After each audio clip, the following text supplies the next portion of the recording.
இந்த வேலை வந்து எனக்கு செய்யவே தெரியாது அப்படின்னு சொல்லிட்டு அசிங்கப்படுத்திருக்காங்க. வேலை செஞ்சுட்டே இருக்கும்போது வந்து மழை பெய்யுதுங்க. இதுதாங்க இன்றைக்கி செஞ்ச வேலை. ஸோ நல்ல வெயிலாக இருக்கும் போது மாட்டிக்கிட்டோம். இன்னும் வண்டி வந்து இறக்கலை. ஸோ பார்த்தீங்கன்னா நான் ஏற்கனவே சொன்ன மாதிரி வந்து பார்த்தீங்கன்னா குச்சிக்கிழங்கு எடுக்கிறதுக்கு தான் வந்திருக்கோம். ஆல்ரெடி பார்த்தீங்கன்னா 2 வண்டி வந்து வேலை செஞ்சிட்ருக்கு. இதோ ஒரு வண்டி நிற்கிது, இன்னொரு வண்டி வந்து அந்தாண்ட வேலை செய்யறதுக்காக நின்றுட்டுருக்குது. இன்னும் வேலை வந்து செய்யலை.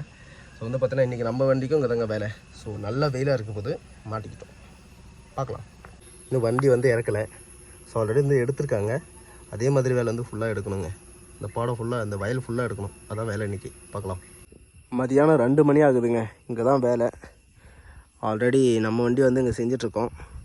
இன்னொரு வண்டி அந்த பக்கம் இருக்குது. இது எல்லாமே முடிஞ்ச வேலை. இந்த வேலை எல்லாமே செய்கிறதுக்கு 2 நாள் ஆயிடுச்சு. அந்த வண்டி வந்து பார்த்திங்கன்னா ஓஸ் கம்ப்ளைண்ட் ஆகிட்டு நிறுத்திட்டாங்க. அந்த வண்டிக்கு இப்போ ஓஸ் கிடைக்காது. ஸோ அதனால் வந்து நாளைக்கு தான் அந்த வண்டி வந்து வேலை செய்கிற மாதிரி இருக்கும். இந்த லைனு ஃபுல்லாக நம்மளுக்கு எடுக்கணுங்க. இப்போ நம்ம வண்டி நிற்கிறது எல்லாமே ஃபுல்லாக எடுக்கணும். காலையிலேருந்து பார்த்திங்கன்னா இந்த ஒரு 6 லைன் தான் எடுத்திருக்கேன். இது எடுக்கிறதுக்கே இவ்வளோ நேரம் ஆயிடுச்சு. இது வந்து என்னென்னு பார்த்தீங்கன்னா குச்சிக்கிழங்கு வைக்கிறதுக்காக வந்து இது மாதிரி எடுக்கணும். ஸோ கொஞ்சம் டாஸ்க்கு தாங்க. வந்து பார்த்தீங்கன்னா வேலை செஞ்சுட்டே இருக்கும்போது வந்து மழை பெய்யுதுங்க. வந்து பார்த்தீங்கன்னா இவ்வளோ நம்ம ஓட்டியிருக்கோம். இந்த லைன் ஃபுல்லாகவே ஓட்டுறது இருக்குது. வந்து பார்த்தீங்கன்னா அந்த வண்டியை ஸ்டார்ட் பண்ணி ஓட்டிட்டு இருக்கிறாங்க. மழை வேறு வர ஆரம்பிக்குது.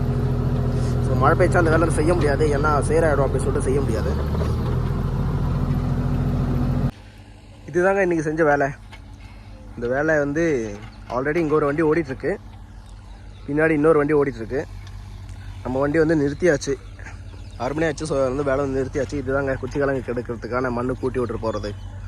இது வந்து பார்த்திங்கன்னா அடியில் வந்து மண் இருக்கணும், மேலே வந்து கொஞ்சம் அப்படியே தட்டி விட்டு போயிட்டே இருக்கணும். கொஞ்சம் ரிஸ்க்கு தான். பில்லு எதுவும் தெரியக்கூடாது. குச்சி ஏதாச்சும் இருந்துச்சுன்னா அதெல்லாம் மூடிட்டு போகணும். ஸோ அதனால் வந்து பார்த்திங்கன்னா அது மாதிரி தான் எடுத்துகிட்டு போகணும். இன்னும் இந்த லைன் ஃபுல்லாக எடுக்கிறது இருக்குங்க. இந்த லைன் ஃபுல்லாக எடுக்கணும், அதுக்கு மேலே போகணும். அந்த லைனை எடுக்க சொல்லியிருக்காங்க. ஸோ இந்த வண்டி செஞ்ச வேலை இது. இது ரொம்ப ஈரமாக இருக்குது அப்படி சொல்லிட்டு வந்து பார்த்திங்கன்னா ரொம்ப கட்டியாக இருக்குது மண். நம்ம பக்கம் வந்து கொஞ்சம் மண் அந்தளவுக்கு ஈரம் இல்லை. ஸோ அதனால் வந்து ஃபுல்லாகவே உடச்சி பொடி மண்ணாக எடுத்து தள்ளி போட்டாச்சுங்க. இன்றைக்கி வந்து வேலை நிறுத்தியாச்சுங்க. ஸோ இவ்வளோ தான் ஓடிருக்கு. பாதி ஓடியாச்சு. இன்னும் வந்து நாளைக்கு பாதி இருக்குது இந்த கழனியில். அதுக்கப்புறம் வந்து அதுக்கு அந்தாண்ட இருக்குது. இந்த வேலை வந்து எனக்கு செய்யவே தெரியாது அப்படின்னு சொல்லிட்டு அசிங்கப்படுத்தியிருக்காங்க. அப்போ வந்து பார்த்திங்கன்னா எனக்கு வண்டி வந்து அந்தளவுக்கு ஓட்ட தெரியாது. ஸோ அதுக்கப்புறம் வந்து பார்த்திங்கன்னா ஓரளவுக்கு ட்ரைனிங் பண்ணி வந்து வண்டி ஓட்டிகிட்ருக்கேன். வண்டி விட்டு கீழே இறங்க வச்சுருக்காங்க. என்ன இறங்கி நான் வந்து நின்றுட்டுருக்கேன். வேறு ஆப்ரேட்டர் வந்து ஓட்டிகிட்டு இருந்தார். அது மாதிரிலாம் இருந்துச்சு என்னோடய லைஃப்பில். ஸோ அதுக்கப்புறம் வந்து இப்போ நானாக ஓட்டிகிட்ருக்கேன்.